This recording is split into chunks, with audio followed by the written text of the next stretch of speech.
سلام يا زينات يا العذرات يا الغاليات، كشراكم ان شاء الله تكونوا بخير وان شاء الله هذا الفيديو يلقاكم بخير. توحشتكم يا جدكم، توحشتكم بالبزاف. واليوم جيت نشارك معكم فيديو في الشباب كيما يبغي الخاطر. وكيما راكم تشوفوا يا حبوباتي اليوم اختاريت لكم وصفه النسلي اللي راكم كما نقولوا دايرين عليها طلب بالبزاف، وتجي من اروع ما يكون، ناجحه مليون بالمئه. هاد الوصفه كما نقولوا اقتصاديه بمكونات موجوده في كل دار، ما فيها لا شيكولا لا والو. حبوباتي قبل كل شيء بغيت نقول لكم ما تنساونيش بهذاك الجيم وهذاك التعليق اللي حفزني واللي دخلت لقناتي اول مره. نقول لكم ما تنسايش تشتركي وتفعلي زر الجرس. هاد النسلي يا حبوباتي تقدروا تخدموه ثقيل ولا خفيف بالطريقه اللي تبغوا، ويا تحبوا تسموه نسلي ولا طوفيا كراميل غادي تجيكم من اروع ما يكون، بلا ضياعه دراهم، بلا ما تشريوه. راه اليوم كاينين لوكال، ما راش يجيبوا تاع برا، تاع الخارج راه قليل وراه غالي بالبزاف. والله يحسن العون، كل شيء مستلزمات الحلويات راهم غاليين. انا صورت لكم في الفيديو كل شيء بالتفصيل، ما خففت لكم، ما نقصت لكم الحوايج المهمين، كل شيء خليته لكم. ان شاء الله تفرجوا الفيديو من الاول الى الاخر، ما تفوتوش لخاطر اذا ديتوني المقادير ورحتوا تنفذوا وما تبعتوش الطريقه وما نجحت لكمش انا خاطيني. مهم انا نقول لكم تبعوا الفيديو من الاول الى الاخر. وهنا يا حبوباتي المقادير، نحتاج مقادير قلال بساط موجودين في كل بيت.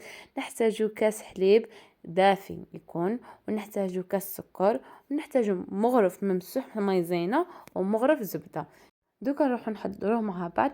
نقول لكم الحاجه اللي تبداو بها ما هي الحاجه اللي ديروها في الاخر. هنا نبداو بهذيك الكاس السكر، نديروه يذوب على المهل ونضاعفوه له الغاز تاعه، نضاعفوه له الى الاقصى درجه، ما تخليوه شويه باه ما يتنحرقش ويتخسر لكم كاع هاد الكراميل. شوفوا يا حبوباتي انا كنت مسرعت لكم الفيديو باش جات هاد كما نقولوا هاد الصوره نتاع الكراميل دائب.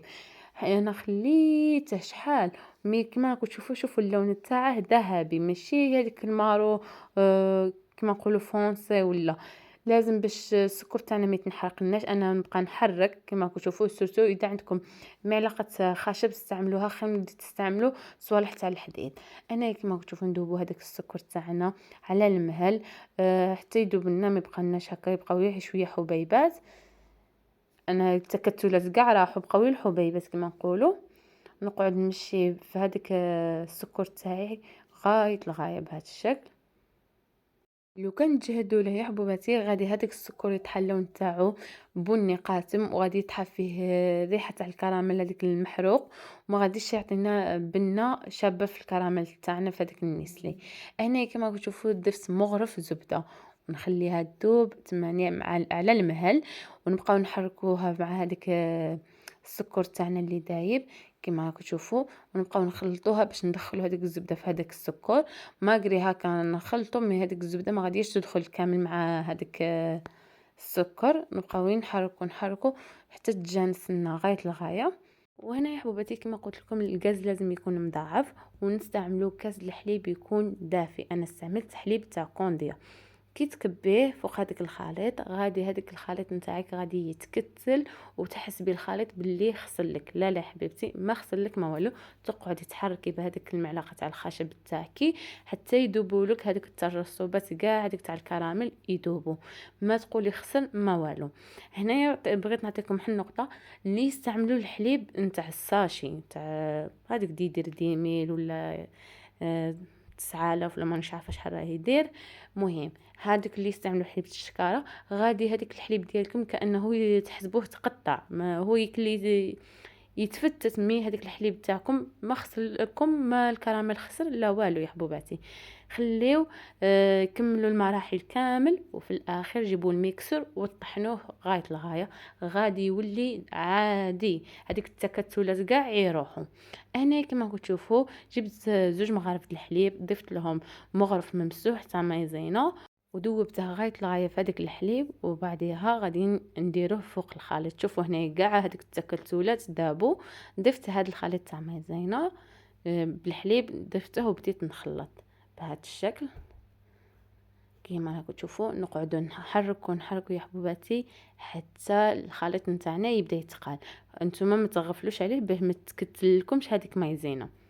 هنايا شوفوا يا حبوباتي بديت نميكسيه اذا بقاو لي ترسبات ولا نميكسيه غايه الغايه. انا ماغري ما كانش عندي ترسبات، مي بغيت نبين لكم هذه المرحله باه اللي دير ترسبات ولا دير الحليب الساشي ويدير لك الحبيبات وتحسب الحليب تاعها خسر، لا لا ما خسر لك ما والو، ديري بالميكسو غادي يولي عادي. شوفوا انا هنايا، شوفوا القوام تاعه ما شاء الله جاني تحفه.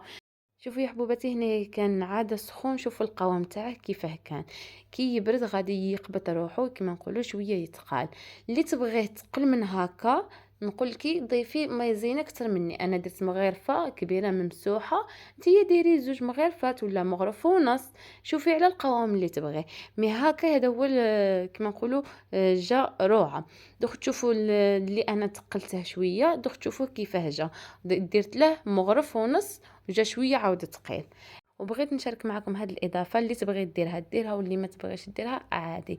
درت هاد المنكه تاع الكراميل، يعطيها الذوق تاع النيسلي، تحسب انه هذا نيسلي مشري نيشان. اصلا هو يجي كانه نسلي من محل، وكي تزيد دير له المعطر هذا تاع الكراميل يجي تحفه.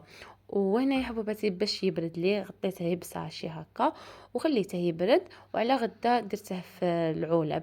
انا يا حبوباتي بغيت نقول لكم اللي تبغي دير المنكه تاع كراميل تقدري تنوعي في هذا النسلي تاعك، ديري واحد فيه الكو تاع سنيكرز، واحد دير فيه تاع كابريز، كل واحد يدير الحاجه اللي يبغي. انا يشوفوا هذا النسلي اللي تقلته شويه، فبلاصه ما درت مغرف ممسوح تاع مايزينا درت مغرف ونص نتاع مايزينا ودرتهم في الخليط. شوفوا يا حبوباتي جا ثقيل، جا ما شاء الله. ننصحكم بهذا النسلي يا حبوباتي، يجي تحفه ويدير لكم كميه ما شاء الله. هنايا هاد الكميه كنت ضاعفت فيها، نتيا الا بغيتي تضاعفي الكميه ضاعفي. المهم نقولك ديري الكاسرونه تكون ثقيله باه ما تحرقيش السكر. طريقة الاحتفاظ بهذا النيسلي لازم ديروه في الثلاجة وديروه في علب اي بلارات نتاع الزاج. واذا ما عندكش بلارات الزاج تقدري ديرهم في علب تاع بلاستيك، مي انا ننصح بتاع الزاج. وديروهم في الفريجيدان يقعد لكم الى اطول مدة، تقدروا تستعملوه فوقاش ما يقعد نيسلي نيسلي ما يخسر ما يصرى له والو. نتمنى تجربوا الوصفة يا حبوباتي وتنجحوا فيها. والحاجة اللي نقولها لكم يا حبوباتي، تبعوا المراحل وحده بوحده وان شاء الله تنجحوا فيه. وما تنساوش تشاركوني التطبيقات نتاعكم في الانستغرام بنت الفحله. مرحبا بكم، الف مرحبا، الرابط راه في صندوق الوصف. وحبوباتي ما تنساوش تدخلوا قناه الاخت نتاعي قناه بنت بيتي، راهي تشارك معكم روتينات شابين وصفات ويوميات شابين بالبزاف، راهي تشارك معكم وصفات تاع الكاطو. نتمنى تدخلوا لعندها وتنوروها وتفرحوها بليجاب. نحبكم يجدكم تهلاو في رواحكم، نتلاقاو في فيديو جديد ان شاء الله. الى ملتقى ان شاء الله، باي باي.